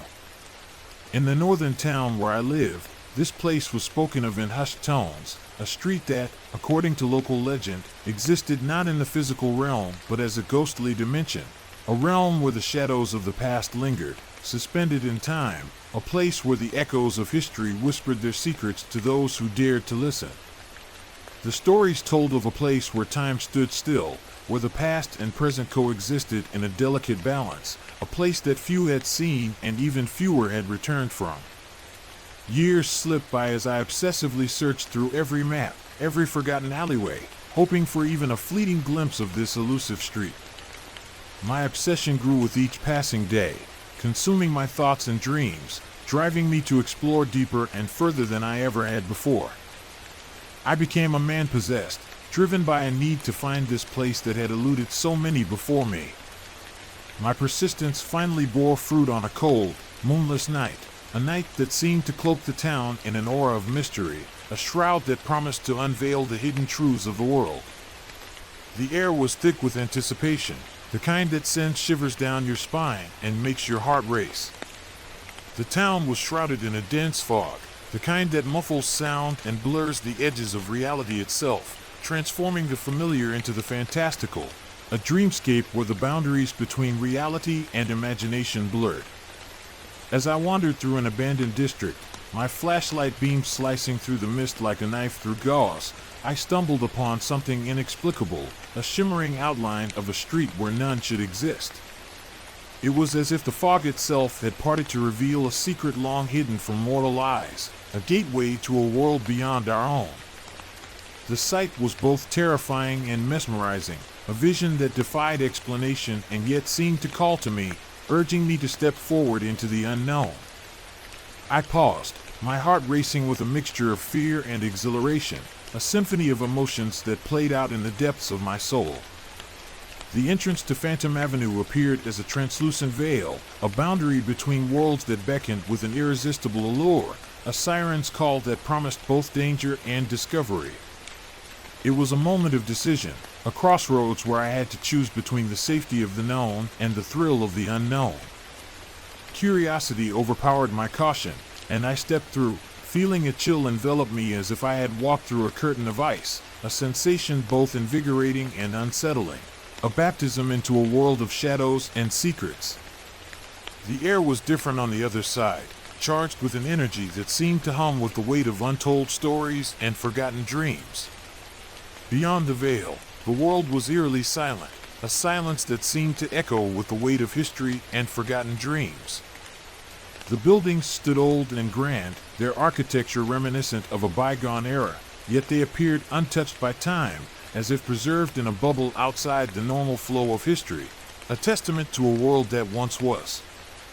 The air was heavy with an oppressive stillness, broken only by the distant echo of footsteps that weren't mine. I felt an unsettling sensation of being watched, but each time I turned, there was nothing but shadows, flickering and shifting as if alive, a dance of light and darkness that seemed to mock my presence. The atmosphere was thick with mystery, a palpable tension that seemed to vibrate through the very stones of the street, whispering secrets to those who dared to listen. As I ventured further, the street began to unveil its secrets, a tapestry of stories woven into the very fabric of the place. The inhabitants of this spectral place were not living souls, but echoes of those who once walked the earth.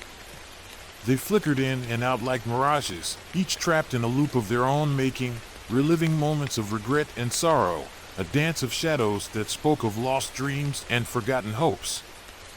I observed a man pacing back and forth, muttering apologies to the wind, while a woman stood motionless, tears streaming down her face as she clutched a faded photograph. These were not mere apparitions, but the remnants of lives once lived, stories untold and unresolved, a testament to the enduring power of memory and regret. It was as if the street was a stage, and these spectral figures were actors in a play that had no end, each one bound to their own personal purgatory, reliving their mistakes and regrets in an endless cycle. The deeper I went, the more intense the encounters became, each one a haunting reminder of the fragility of life and the weight of the past. I witnessed scenes of anguish and despair, each more haunting than the last, a symphony of sorrow that seemed to echo through the very stones of the street. It was as if Phantom Avenue served as a purgatory for the lost, a place where the weight of past mistakes bound the spirits to their eternal penance, a dance of shadows that spoke of redemption and despair. The air seemed to thicken with the weight of unspoken words and unfulfilled dreams, creating an atmosphere both mesmerizing and terrifying, a world where the past and present collided in a dance of light and darkness. The street seemed to pulse with a life of its own, a living entity that fed on the emotions and memories of those who dared to walk its path. I began to feel the street's insidious pull, a whisper urging me to stay, to join the ranks of the forgotten, to lose myself in the shadows and become one with the echoes of history. Memories of my own regrets surfaced, and for a fleeting moment, I was tempted to linger, to lose myself in the shadows. Yet, a part of me resisted, a flicker of defiance against the darkness that sought to claim me, a battle between the allure of the unknown and the instinct for survival, a struggle that played out in the depths of my soul. It was a test of will, a challenge to my very sense of self, as I fought to hold on to my identity in the face of the overwhelming temptation to surrender to the shadows. Realizing the danger, I turned back, retracing my steps with a growing sense of urgency, a race against time and fate. The street seemed to stretch on endlessly, the exit always just out of reach, as if the very fabric of reality was conspiring to trap me, a dance of shadows that mocked my every step. Panic set in as the whispers grew louder, a cacophony of voices pleading and accusing, each one a chilling reminder of what I could become if I didn't escape. A symphony of sorrow that echoed through the very stones of the street. It was a race against time and fate, a desperate bid for freedom from the clutches of the spectral world, a dance of shadows that promised both redemption and despair. My heart pounded in my chest, a frantic rhythm that matched the urgency of my steps as I fought to break free from the street's grasp. Finally, after what felt like an eternity, I stumbled through the veil and back into the foggy night, a journey from darkness into light. The air was crisp and real, the familiar sounds of the town a welcome relief from the oppressive silence of Phantom Avenue, a symphony of life that echoed through the very stones of the street. I stood there, breathless and shaken, the weight of what I'd witnessed pressing heavily on my mind, a burden I would carry with me always, a testament to the enduring power of memory and regret. The experience had left its mark on me, a lingering sense of unease and a deeper understanding of the human condition, a dance of shadows that spoke of redemption and despair. I never spoke of my experience, knowing that few would believe me, a story that seemed too fantastical to be true. The street had left its mark on me, a lingering sense of unease and a deeper understanding of the human condition, a dance of shadows that spoke of redemption and despair. I continued my explorations, but the thrill was now tempered by caution, a newfound respect for the boundaries between worlds, a recognition of the dangers that lurked in the shadows. The allure of the unknown remained, but it was now accompanied by a recognition of the dangers that lurked in the shadows, a dance of light and darkness that promised both danger and discovery. Each new exploration was undertaken with a sense of reverence, a respect for the mysteries that lay hidden in the shadows. Phantom Avenue remained a mystery, a ghostly reminder of the past's hold on the present, a dance of shadows that spoke of lost dreams and forgotten hopes. I often pondered the fate of the souls trapped there, their stories untold and unresolved, a testament to the enduring power of memory and regret. Though I chose to return to the world of the living, a part of me remained with them, a silent witness to their eternal vigil, a connection that transcended time and space, a bond forged in the crucible of shared experience. It was a connection that I could not sever, a part of my soul that remained entwined with the shadows of Phantom Avenue. In the end, I realized that some mysteries are best left unsolved, their truths too heavy for the living to bear, a dance of shadows that spoke of redemption and despair. Yet, the memory of that night lingered, a haunting echo of a place that existed beyond the veil of reality, a place where the shadows of the past still walked, a testament to the enduring power of curiosity and the human spirit's unyielding quest for understanding. The experience left me changed, a constant reminder of the thin line between our world and the next, and the haunting allure of the unknown, a lesson in humility and wonder, a testament to the enduring power of curiosity and the human spirit's unyielding quest for understanding.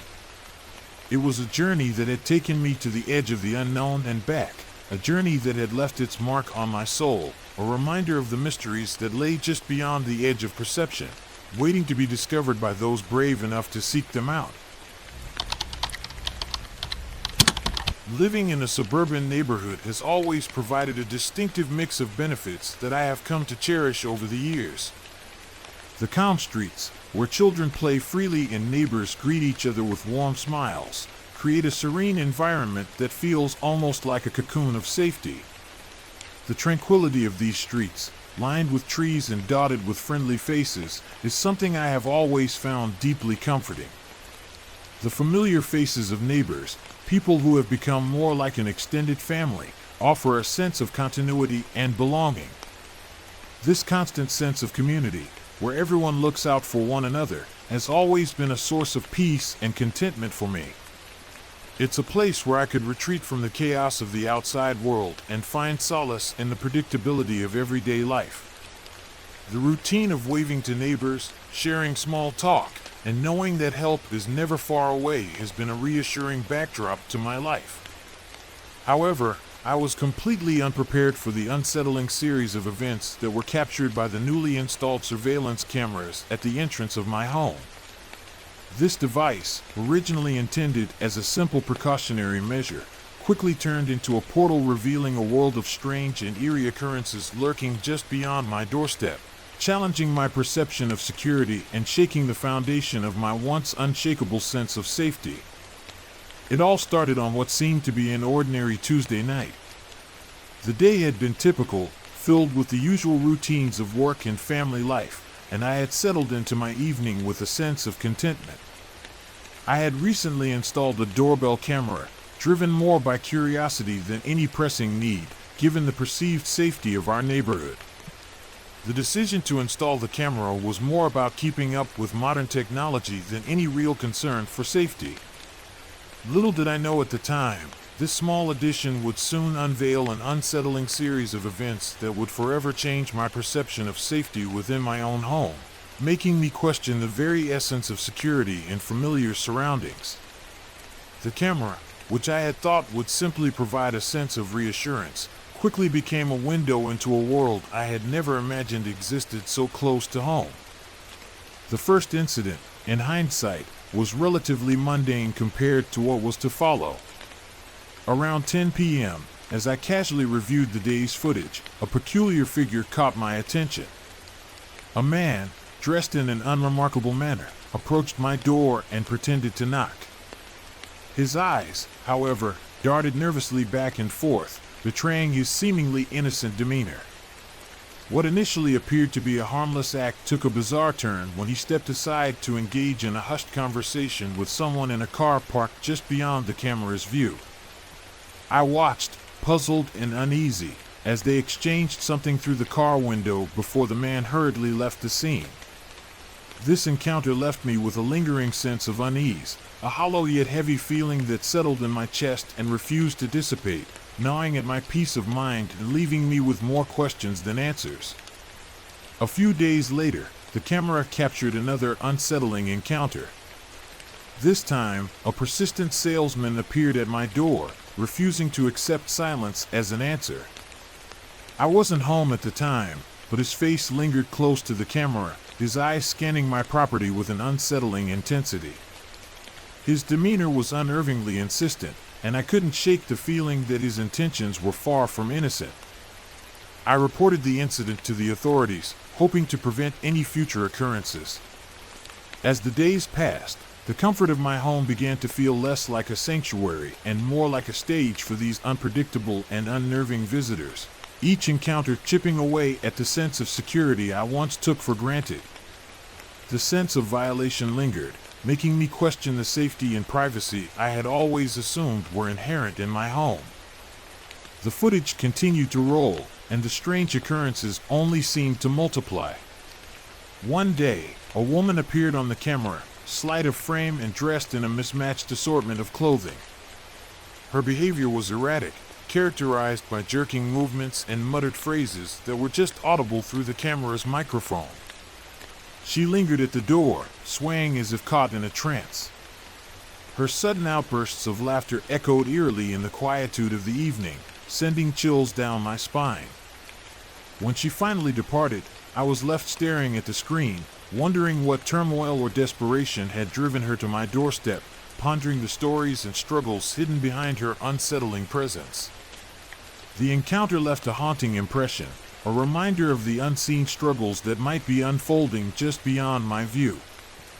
One night, I was abruptly awakened by the sound of the camera's alert. Heart pounding, I rushed to the monitor and witnessed a scene that still haunts me, a man violently struggling with a woman on the path leading to my door.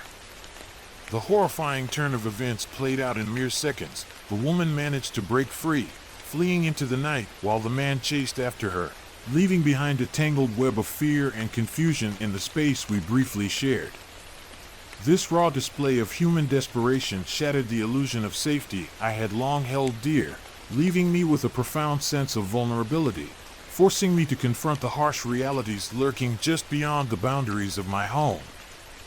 The incident was a stark reminder of the unpredictable nature of human behavior and the fragility of the security I had always taken for granted. Then came the fire, an event that erupted out of nowhere. The flames were tenuous yet terrifying, licking at the edges of my property with a voracious appetite. The alarm screamed through the air, jolting me awake and propelling me outside to witness the fire department battling the blaze that threatened not just my home, but the very sense of security I clung to. The scars of smoke and ember became permanent reminders of how quickly safety could give way to chaos, marking a pivotal moment in my understanding of the fragility of peace, illustrating the delicate balance between order and chaos that governs our lives. The fire was a visceral reminder of the unpredictable forces that can upend our lives in an instant, leaving behind a trail of destruction and uncertainty. As if the previous events weren't enough, one rainy afternoon, the camera captured an old woman, frail yet fierce, with eyes that seemed to bore into the lens as if she knew she had an audience. In her hand, a knife glinted ominously, catching the sparse light as she paced back and forth, a conductor of a silent, threatening symphony. Her presence lingered long after her departure, etching itself into the memory of my home's walls and leaving a lasting impression of unease and uncertainty, a haunting reminder of the unpredictable nature of the world outside. The encounter left me questioning the boundaries between safety and danger, and the thin line that separates the two in our everyday lives. And then, there was the shadow, a fleeting, amorphous figure that skittered by in the dead of night. The camera struggled to make sense of it, and so did I. This shape, undefined and unnerving, possessed no name, no face, nothing to anchor it to reality. It was merely an undefined blot on the recording, a spectral presence that vanished as quickly as it appeared, leaving behind nothing but unanswered questions and a deepening sense of mystery, challenging my understanding of what was real and what was imagined. The shadow became a symbol of the unknown, a reminder of the mysteries that exist just beyond our perception, waiting to be uncovered. This sequence of strange visitors, each more unsettling than the last, has profoundly transformed my perception of home. It has left me to ponder the boundaries between safety and the unknown elements that thrive just beyond my doorstep. As the days passed, I found myself compulsively checking the camera, hoping each time for nothing more than the mundane life I once knew, a life that was peaceful, undisturbed, and blissfully ignorant of the unwelcome shadows that had now become an intimate part of my nightly routines. The experiences have left me on edge, constantly questioning the safety of my surroundings, yearning for the simplicity and tranquility that once defined my existence. The once comforting routines of daily life have been replaced by a constant vigilance, a heightened awareness of the world outside my door, and a longing for the peace that was once so easily taken for granted. Hope you enjoyed that spine-chilling experience. Now, let's move on to the next creepy tale. Ready to face more thrilling moments together? Let's dive into the next story right away. The initial message from Alex arrived quite unexpectedly on a cold Thursday afternoon. It was one of those days when the chill in the air seemed to seep into your bones, and the sky was a dull gray, hinting at the possibility of snow. Alex had decided, on a whim, to embark on a solo camping adventure deep within the Rocky Mountains of Colorado. He had always been the kind of person who thrived on adventure, someone who found joy in the unknown and the thrill of solitude. The idea of escaping the relentless hustle and bustle of city life, even for a short while, was something he cherished deeply. His first messages were filled with excitement and wonder, painting vivid images of towering ridges, the serene hush of the dense forest, and the invigorating freshness of the mountain air that seemed to envelop him in a comforting embrace. Each word was a testament to his love for nature and the peace it brought him, a peace that was often elusive in the city. However, as the hours dragged on, a subtle yet noticeable change began to creep into Alex's communications. It was as if the initial thrill was giving way to something more unsettling, something that lurked just beyond the edge of his awareness. "Can't spot any other campers around here, except for this odd scarecrow," came his puzzled text. "It just stands there, eerily close to my campsite. Strange, isn't it?" I chuckled at the absurdity of it all, assuming he had either misinterpreted what he saw or was simply trying to unsettle me with a playful story. After all, the idea of a lone scarecrow haunting the heart of an endless wilderness seemed far-fetched, almost too peculiar to be real. Yet, his subsequent messages grew increasingly unnerving, hinting at a disturbing undercurrent that I could no longer ignore.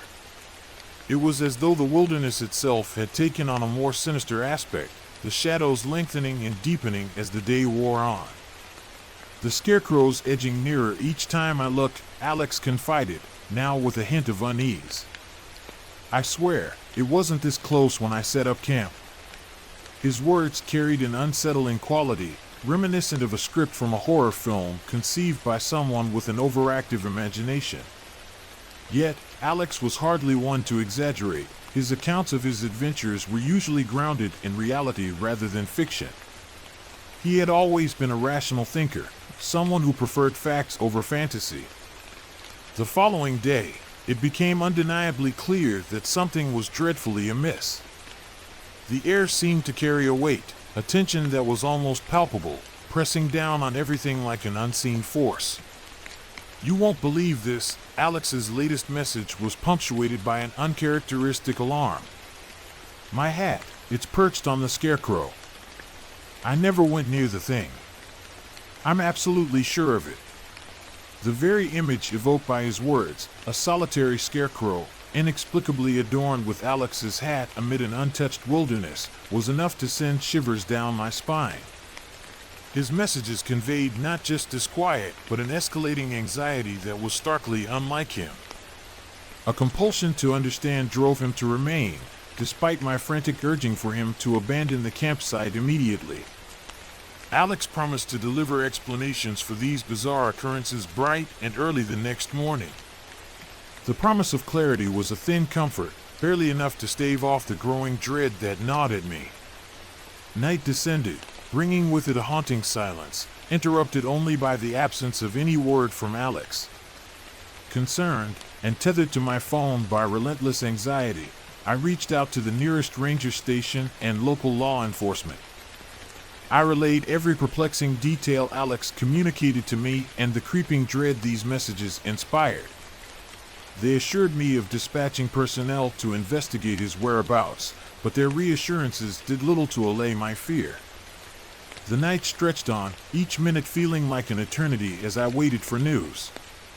A day passed without a single message, an unsettling void that gnawed at my nerves with growing intensity.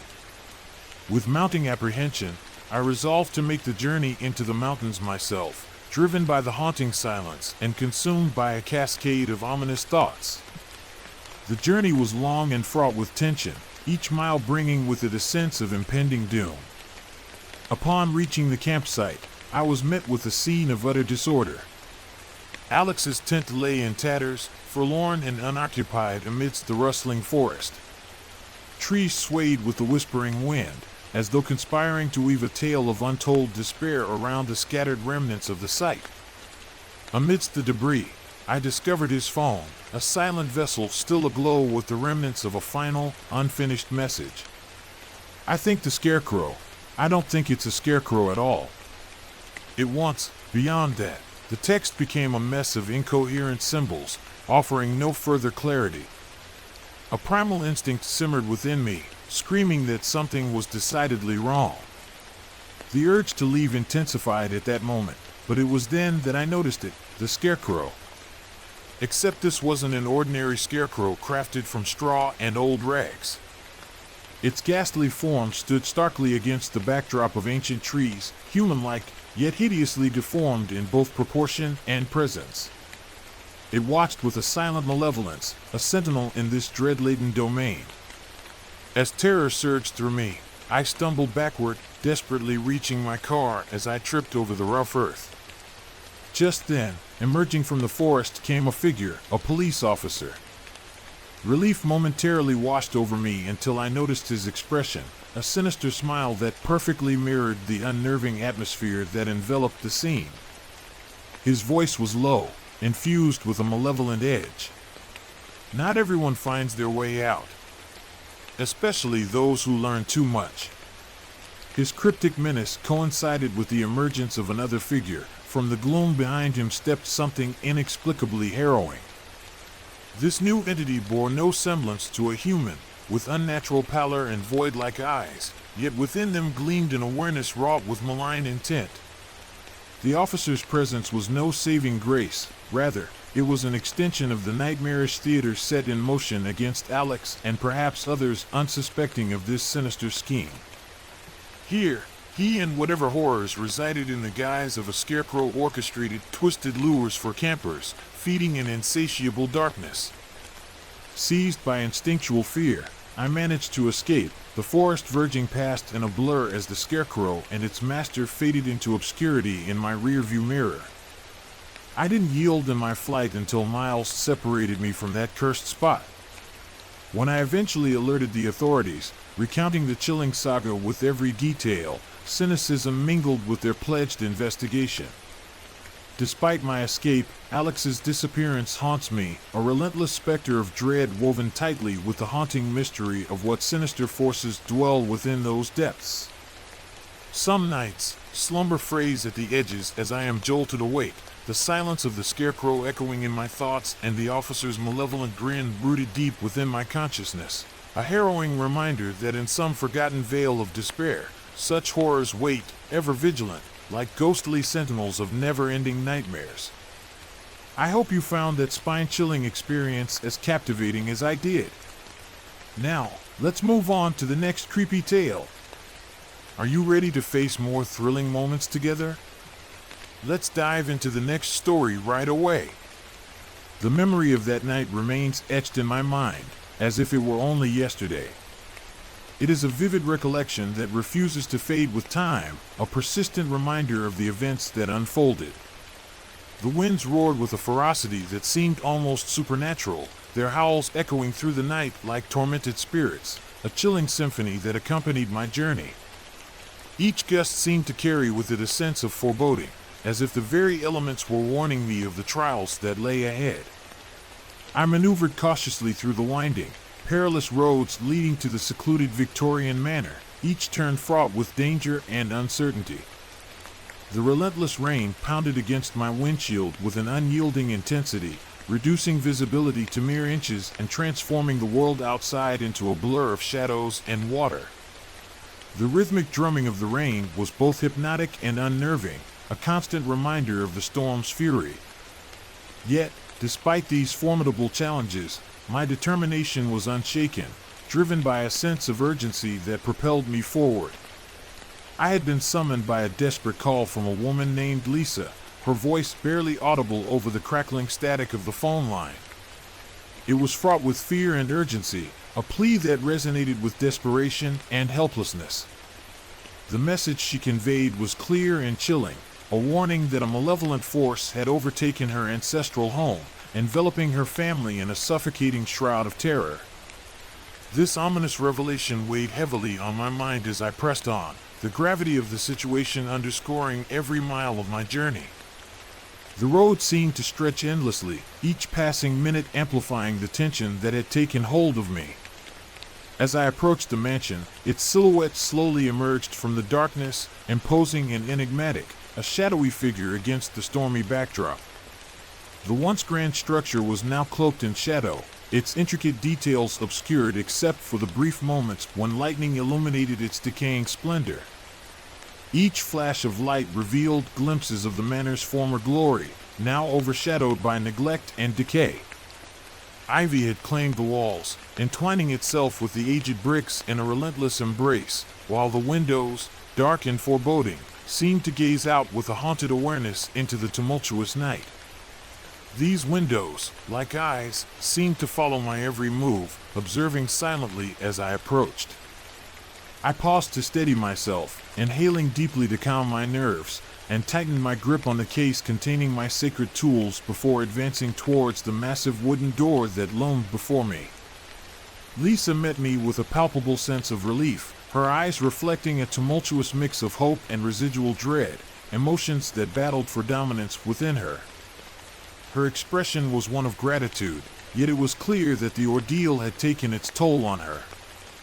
The interior of the mansion was both majestic and stifling, a relic of happier times now overshadowed by an unsettling silence that seemed to permeate every corner. The air was thick with tension, a silent testament to the turmoil that had gripped this once vibrant home. She guided me through the dimly lit hallways, each step echoing ominously as we made our way to the epicenter of the disturbances that had plagued her family. Her account of the incessant whispers that plagued the night and the inexplicable levitation of objects was unnerving, a testament to the evil presence that was almost tangible.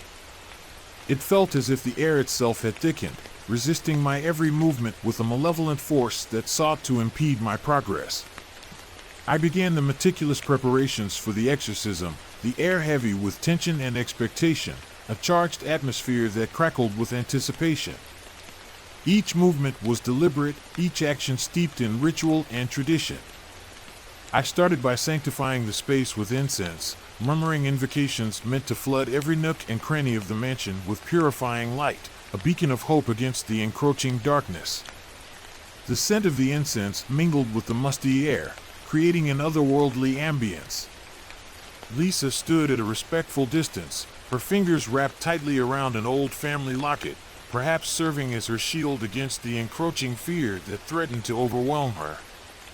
The locket, a symbol of her lineage, seemed to offer her a semblance of comfort amidst the chaos.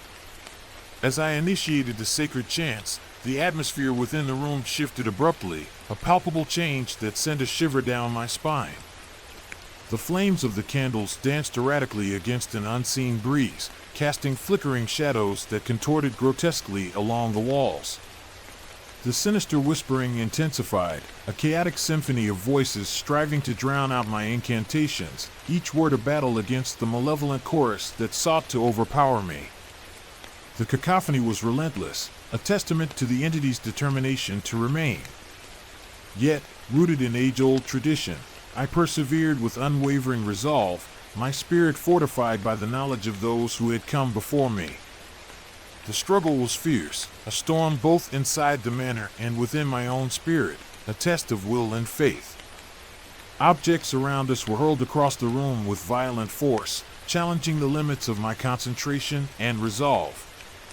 The air was alive with energy, each object a projectile in this battle of wills. A nearby mirror exploded into countless shards, each fragment reflecting a fractured reality where my steadfastness was the only constant. The shards glimmered ominously, a reminder of the danger that lurked within. As the clock inched towards midnight, the fabled hour when darkness is said to reach its zenith, my heart pounded with adrenaline, yet I remained resolute, drawing strength from the relics of faith and the protective prayers that had been passed down through generations. Each prayer was a lifeline, a connection to a power greater than myself. Finally, as the clock struck 12, a discernible transformation occurred, a shift that was both profound and undeniable. The oppressive heaviness that had pervaded the air began to dissipate, and the cacophony of whispers faded into a mournful wail before giving way to profound silence. The entity that had defied comprehension was vanquished, its hold on the estate relinquished, a victory hard won but deeply satisfying. Overcome with exhaustion, I collapsed to my knees, the physical and spiritual toll of the confrontation evident but bearable, a testament to the power of faith and perseverance. Lisa and her family slowly emerged from their self-imposed isolation, their faces a tableau of disbelief mingled with profound relief, emotions that mirrored my own. The harrowing experience had indelibly marked them, leaving behind an invisible scar that time alone might struggle to heal, a reminder of the darkness they had faced. Yet, an undeniable peace settled over them, a reassurance that their sanctuary had been reclaimed, a beacon of hope for the future. As I left the estate, the storm had abated, leaving behind a serene and silent night, a stark contrast to the chaos that had preceded it. The mansion stood resilient, a guardian against the encroaching dawn, a symbol of endurance and triumph. I understood that while the echoes of the past might linger, it was courage and resilience that had triumphed, qualities that would guide them forward. The whispers had been silenced, paving the way for a new chapter to unfold within those venerable walls, a story of renewal and hope. The night, once filled with terror and uncertainty, had given way to a calm that promised healing and renewal. As I walked away, I felt a sense of fulfillment, knowing that the battle had been won and that a brighter future awaited those who had faced the darkness with unwavering courage. Growing up in a small, tightly knit community felt like living in a world where every individual was intimately connected, with everyone aware of every detail of each other's lives. It was as if the town itself was a living, breathing entity, with each person playing a crucial role in its existence. The town was like a living organism, each person a vital cell, contributing to the whole. Secrets were intricately woven into the very fabric of the town, as common and omnipresent as the morning mist that rolled in from the nearby hills, shrouding everything in a veil of mystery. These secrets were like whispers in the wind, heard but never spoken aloud, understood but never acknowledged. My mother, a woman of few words and countless mysteries, had spent her entire childhood in the looming shadow of the ancient stone church that dominated the town square. Despite her upbringing, which was steeped in religious tradition and observance, we never crossed the threshold of that church, nor did we ever speak of it. It was as if an unspoken pact existed between us and the silent stone guardians that vigilantly watched over the town's every move, keeping their secrets locked away, hidden from prying eyes. The church, with its towering spires and weathered facade, was a constant presence, a silent observer of all that transpired within the town's boundaries. The stones of the church seemed to hold the town's history, each crack and crevice whispering tales of generations long past, tales that only those who dared to listen could hear. My initial encounter with the weeping angels was so subtle and understated that it was almost easy to dismiss. I was making my way home from school one late afternoon, the sun slowly sinking below the horizon, casting elongated shadows across the uneven cobblestone streets. The air was cool, filled with the scent of autumn leaves and the distant sound of children playing. The world was bathed in a golden glow, the light softening the edges of reality. Out of the corner of my eye, I detected a figure standing by the church gate. Their stance was hunched, their face obscured by a shadowy hood. At first glance, I assumed it was merely a trick of the fading light, perhaps a weary traveler seeking rest. But as I drew nearer, a shiver ran down my spine. The figure was unnaturally still, their eyes hidden, yet their presence was unnervingly palpable, as if they were watching me with an intensity that was almost tangible, their gaze piercing through the veil of twilight. It was as if they could see into the very depths of my soul, uncovering secrets I hadn't even known I possessed. Their presence was both unsettling and mesmerizing, a strange allure that drew me in even as it repelled me. I tried to convince myself it was nothing more than a figment of my imagination, the product of an overactive mind influenced by tales of the supernatural and the eerie ambience of the approaching night. However, as days turned into weeks, these figures began to manifest more frequently. They lingered at the edges of my vision, always near the church, always observing from a distance. Their attire was out of place, as though they had stepped out of a bygone era, and their eyes, when I dared to meet them, were hollow voids that seemed to absorb the light around them, leaving only darkness in their wake, a chilling emptiness that gnawed at my soul. It was as if they were remnants of a forgotten time, echoes of a past that refused to fade away. The more I saw them, the more I began to feel that they were not just part of the town, but part of something much larger, something beyond my understanding. I attempted to rationalize them as peculiar townsfolk or eccentric visitors, but their omnipresence and silence gnawed at my nerves, creating an undercurrent of fear that was impossible to ignore. They were like shadows, always lurking, always present, yet never fully seen. One evening, driven by a volatile mix of curiosity and defiance, I approached one of them. The air surrounding them was cold, unnaturally so, and as I reached out, a sharp, searing pain shot through my hand, as if I had been burned by an invisible flame. I stumbled back, heart racing, and the figure remained motionless, as if mocking my futile attempt at contact, as if daring me to try again and face the consequences of my audacity. It was a warning, a silent admonition to keep my distance. The pain lingered, a reminder of the boundaries I was not meant to cross, the line between our world and theirs. The encounters grew increasingly unsettling and bizarre, each one more disturbing than the last. The figures began to transform, their features morphing into grotesque parodies of humanity. I caught glimpses of skeletal wings protruding from their backs, a macabre twist that sent chills down my spine, a haunting reminder of their otherworldly nature. It became clear to me that they were not of this world, that they were something beyond my comprehension, something that defied the natural order and challenged the very essence of reality. They were like specters, apparitions that defied explanation, existing in a realm beyond human understanding. The more I saw, the more I realized that they were not bound by the same rules that governed our existence, that they moved through time and space in ways I could not fathom. My mother soon noticed my growing unease and anxiety, the way my hands trembled and my eyes darted nervously. She watched me with a knowing gaze, her own eyes filled with a mixture of concern and understanding. One night, as we sat enveloped in the dim light of our kitchen, she spoke of the angels. Her voice was steady but laced with an urgency I had never heard before, a tone that demanded attention. "They are drawn to those who seek them," she said, her eyes fixed on the flickering candle flame, the shadows dancing across her face. "Do not pray, do not acknowledge them. They are not what they seem." Her words were a warning, a cautionary tale that haunted me, echoing relentlessly in my mind, a mantra of survival.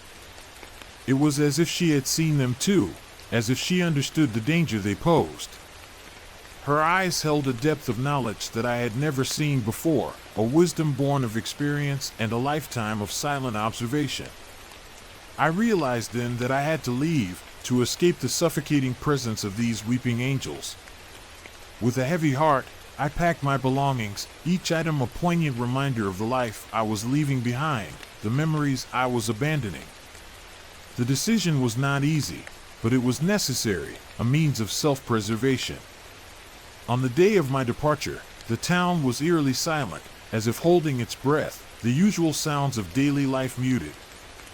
The air was thick with anticipation, a sense of foreboding that hung over everything.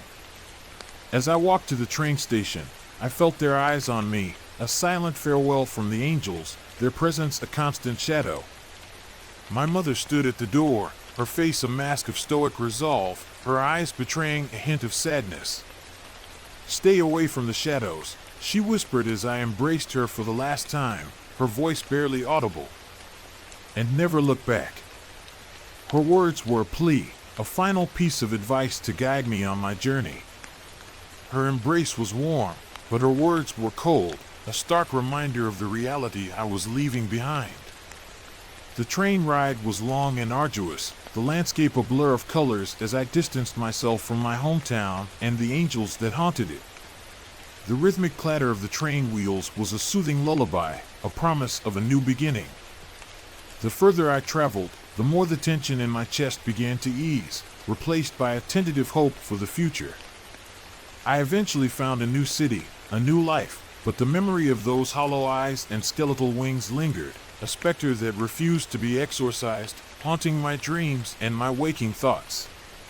Even now, in the bustling anonymity of the city, I sometimes feel their gaze, a fleeting shadow at the edge of my vision, a reminder of the past I cannot escape. I have learned to ignore it, to live without acknowledging their presence, to pretend they do not exist. But at night, as I lie awake in the darkness, I wonder if they will ever truly let me go. The fear that they might one day return, that they might once again step out of the shadows to reclaim me, is a constant companion, a shadow that looms over my life. Yet, I cling to the hope that distance and time will eventually sever their hold on me, allowing me to live free from their haunting presence, to find peace in a world that feels increasingly alien. I hold on to the belief that I can forge a new path, one that is free from the specters of the past. I remind myself that I have the strength to face whatever comes, that I have the power to shape my own destiny. Alright, that's the end of today's story. Thank you for joining me on this thrilling journey through the shadows of life and death. If you enjoyed this story, don't forget to like, subscribe, and click the little bell to get more spine-chilling tales from Whisper of Horror. Remember, every soul has a story, and here, we give them a voice. See you next time. Stay curious, stay cautious, and keep whispering horror. Your support helps us continue to explore the unknown, to delve into the mysteries that lie just beyond the veil of reality. Until next time, keep your eyes open and your mind sharp, for you never know what might be lurking in the shadows. Keep your heart strong and your spirit unyielding, for the world is full of wonders and terrors alike, and it is our curiosity that leads us to discover the truths hidden in the darkness.